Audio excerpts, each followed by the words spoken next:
Hi అండి. ఎలా ఉన్నారండి అందరూ? నేనైతే చాలా బాగున్నాను. మీరు ఎలా ఉన్నారో తప్పకుండా కామెంట్ చేయండి. సేమియా పాల ముంజలు చేస్తున్నాను. ఒక కడాయి తీసుకోండి. ఒక కప్పు చక్కెర తీసుకున్నాను. ఒక కప్పు చక్కెరకి 2 కప్పుల వాటర్ అయితే వేసుకోవాలి. ఇది తీగ పాకం వస్తే సరిపోద్దండి. ఎలాంటి పాకం అవసరం లేదు. కొంచెం మన చేతులకి ఇలా టచ్ అవునప్పుడు సేమియా వేసుకోవాలి. ఇలాచీ పౌడరు ఒక హాఫ్ స్పూన్ వేసానండి. కొంచెం అలా పొంగొస్తే సరిపోద్దండి పాకం. సేమియాలు డ్రై రోస్ట్ సేమియాలు ఉంటాయి కదండి, అవి తీసుకున్నాను. సేమియాలు వేసుకుని కలుపుకోండి. త్వరగానే కుక్ అవుతాయండి ఇవి. మన ఛానల్లో పాల ముంజలు ఉన్నాయండి, అవి కొబ్బరి కూరతో చేస్తానండి. ఇవైతే సేమియా పాల ముంజలు. సేమియా కేసరి కింద చేసుకోవాలి. సేమియాలు ఉడికినాయో లేదో కూడా మధ్యన చెక్ చేసుకుంటుండండి. ఇంకా హాఫ్ కప్పు, మనం ఫుల్ కప్ తోటి సేమియా తీసుకున్నాం కాబట్టి హాఫ్ కప్ తోటి గోధుమ రవ్వ అండి. ఇది సురుచి రవ్వ అంటారు కదా, ఈ రవ్వ తీసుకున్నాను. రవ్వ వేసిన తర్వాత ఒకసారి బాగా కలుపుకోవాలి. ఇది చక్కగా కుక్ అయిపోయింది కదా, ఇది తీసుకుని పక్కన పెట్టుకోవాలి. ఈజీ ప్రాసెస్ అండి, మనం ఈజీగా చేసుకోవచ్చు. మీకు కావాలనుకుంటే ఈ సేమియాలోనే ఒక 2-3 స్పూన్లు నెయ్యి వేసినట్టయితే ఇంకా బాగుంటుందండి. తప్పకుండా నెయ్యి వేసుకొని, నేనైతే వేయలేదు. చాలా బాగుంటుందండి నెయ్యి వేయడం వల్ల. పాలు తీసుకున్నాను నేను, ఒక కప్పు పాలు పొంగొచ్చిన తర్వాత సూజీ రవ్వ ఒక కప్పు తీసుకున్నాను. ఈ రవ్వ వేసుకొని కొంచెం కలుపుకుంటూ ఉండాలి.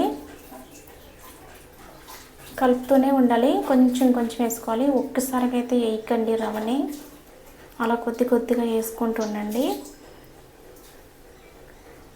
ఒక చిన్న కప్పుతోటి చక్కెర వేస్తున్నాను, పైన చప్పగా లేకుండా స్వీట్గా ఉండడం కోసం. నేను పైన కూడా పై పూర్ణం కోసం నేను కొద్దిగా షుగర్ అయితే వేస్తానండి, చక్కెర అయితే వేస్తాను. మనకి ఈ కంటెస్టీలో ఉన్నప్పుడే తీసి పక్కన పెట్టుకోవాలి. మనకి రోల్ కింద చుట్టుకోవడానికి చక్కగా ఉంటుంది.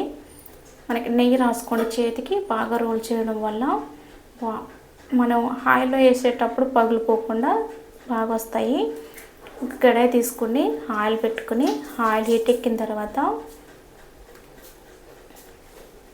ఒక్కొక్కటి కింద వేసుకొని మీరు వేసిన తర్వాత అలాగే వదిలేయాలండి. 1 నిమిషం 2 నిమిషాల వరకు కూడా. కదిపినట్లయితే కనుక విడిపోతాయి. అందుకు వేసి వెంటనే కొంచెం ఉంచేయండి.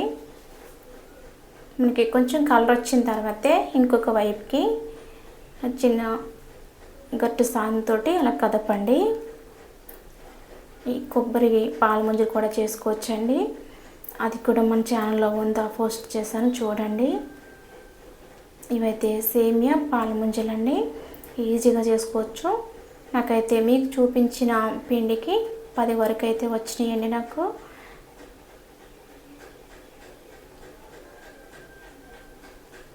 ఏగినాయి కదండి, ఇంక జాలి ఉన్న గట్లోకి తీసుకొని టిష్యూ ఉన్న పేపర్లోకి తీసి పక్కన పెట్టుకోవాలి. ఇంకొక 5 అయితే ఉన్నాయి కదండి, అవి కూడా నేను మళ్ళీ వేసాను. చాలా త్వరగా ఈజీగా అయిపోయి ప్రాసెస్ ఇది. బయట మార్కెట్ స్వీట్ షాప్లో కూడా ఇవి దొరుకుతున్నాయండి, కానీ కొంచెం కాస్ట్ ఎక్కువ తీసుకుంటున్నారు. అలా కాకుండా మనం ఇంట్లోనే ఇలా చిన్నగా తక్కువ ప్రాసెస్ తీసుకుని ట్రై చేయొచ్చు. ఇవి కూడా ఏగినాయి కదండి, ఇవి కూడా తీసుకుని జాలిగట్లో తీసుకుని పక్కన పెట్టుకోవాలి. ఫైనల్గా ఒక ప్లేట్లోకి అయితే తీసుకుని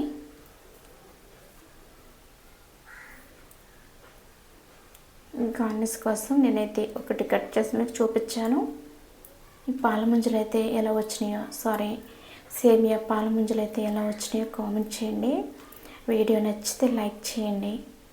షార్ట్స్ వీడియోస్ చూస్తున్నారు కదండి, లైక్ చేస్తలేదు. మీకు నచ్చకపోతే కామెంట్ పెట్టండి. నాకైతే 10 వరకు వచ్చినాయండి. మీకు చూపించిన పిండికి 10 వరకు అయితే వచ్చినాయి. ప్లేట్లో తీసుకుని కట్ చేసి మీకు చూపిస్తాను. లోన్ పూర్ణం ఎలాగుందో సేమ్ బూరెలు టైప్ అయినండి ఇవి, తప్పితే పిండి రుబ్బే పని లేకుండా.